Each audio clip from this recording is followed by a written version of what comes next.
Salam sigap dan shalom. Renungan kita pada hari ini, Selasa, 3 Agustus 2021, berjudul Semua yang memandang ke salib akan hidup. Ayat intinya terdapat di dalam Bilangan 21 ayat 9. Lalu Musa membuat ular tembaga dan menaruhnya pada sebuah tiang.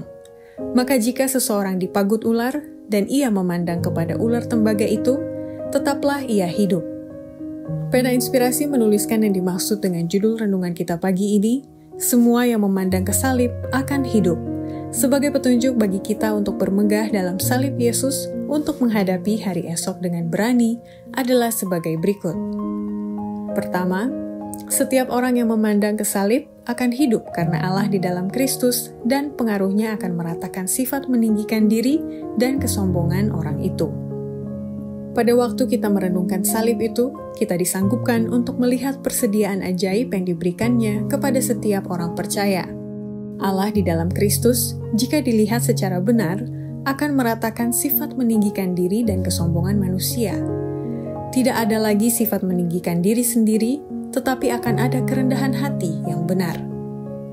Kedua, setiap orang yang memandang ke salib akan hidup, karena orang yang merenungkan salib akan memperoleh kemenangan, dan salib itu tidak akan pernah gagal untuk melembutkan, memurnikan, dan memuliakan hatinya. Di sini kita memandang keagungan surga pada waktu Dia merendahkan dirinya menjadi pengganti dan jaminan kita, menangani seorang diri kuasa-kuasa kegelapan, dan memperoleh kemenangan demi kita.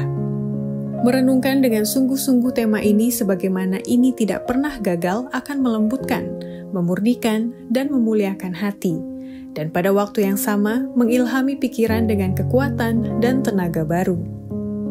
3. Setiap orang yang memandang ke salib akan hidup, karena dengan memandang kepada Yesus, orang itu akan aman dan diubahkan menjadi serupa dengan gambarnya. Disinilah kita perlu waspada, berjuang, berdoa, agar jangan ada yang memikat kita untuk memilih tuan lain. Karena kita senantiasa bebas melakukan hal ini. Tetapi marilah kita terus menunjukkan mata kita kepada Kristus, dan Ia akan memelihara kita. Dengan memandang kepada Yesus, kita aman. Tidak ada yang bisa mencabut kita dari tangannya.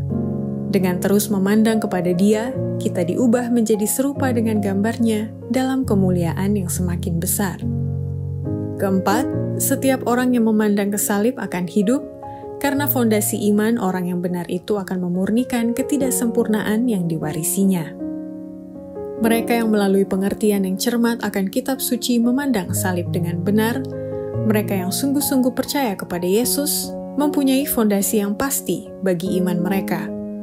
Mereka memiliki iman yang bekerja oleh kasih dan memurnikan jiwa dari semua ketidaksempurnaan yang diwarisi maupun yang dipupuk. Kelima, setiap orang yang memandang ke salib akan hidup karena orang itu mau bekerja demi keselamatan sesama manusia, dan dalam melakukan pekerjaan, orang itu akan tahan terhadap ujian api. Janganlah tiba pada saat terakhir di mana engkau tidak memperoleh harta surgawi. Usahakanlah mencapai kemenangan salib. Usahakan menerangi jiwa-jiwa, bekerjalah demi keselamatan sesama manusia, pekerjaanmu akan tahan terhadap ujian api. Demikianlah renungan kita pada hari ini, kiranya Tuhan memberkati kita semua.